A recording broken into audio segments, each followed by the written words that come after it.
فقلنا اضربوه ببعضها كذلك يحيي الله الموتى ويريكم آياته لعلكم تعقلون।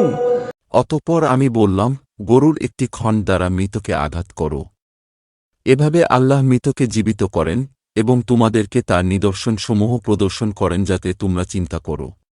ثم قست قلوبكم من بعد ذلك فهي كالحجارة أو أشد قسوة وإن من الحجارة لما يتفجر منه الأنهار وإن منها لما يشقق فيخرج منه الماء وإن منها لما يهبط من خشية الله وما الله بغافل عما تعملون।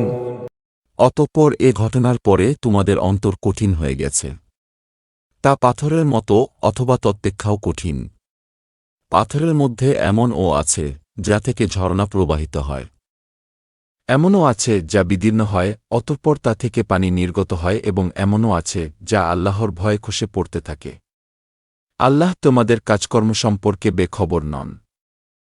أفتطمعون أن يؤمنوا لكم وقد كان فريق منهم يسمعون كلام الله ثم يحرفونه من بعد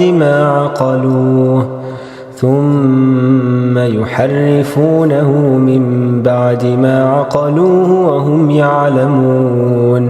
হে মুসলমানগণ, তোমরা কি আশা করো যে তারা তোমাদের কথায় ঈমান আনবে? তাদের মধ্যে একদল ছিল যারা আল্লাহর বাণী শ্রবণ করত, অতঃপর বুঝে শুনে তা পরিবর্তন করে দিত, এবং তারা তা অবগত ছিল। وَإِذَا لَقُوا الَّذِينَ آمَنُوا قَالُوا آمَنَّا وَإِذَا خَلَا بَعْضُهُمْ إِلَى بَعْضٍ قَالُوا أَتُحَدِّثُونَهُم بِمَا فَتَحَ اللَّهُ عَلَيْكُمْ لِيُحَاجُّوكُم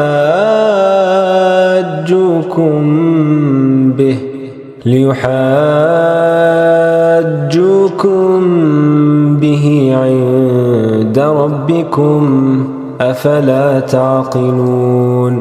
যখন তারা মুসলমানদের সাথে মিলিত হয় তখন বলে, আমরা মুসলমান হয়েছি। আর যখন পরস্পরের সাথে নিভৃতে অবস্থান করে তখন বলে, পালনকর্তা তোমাদের জন্য যা প্রকাশ করেছেন তা কি তাদের কাছে বলে দিচ্ছ?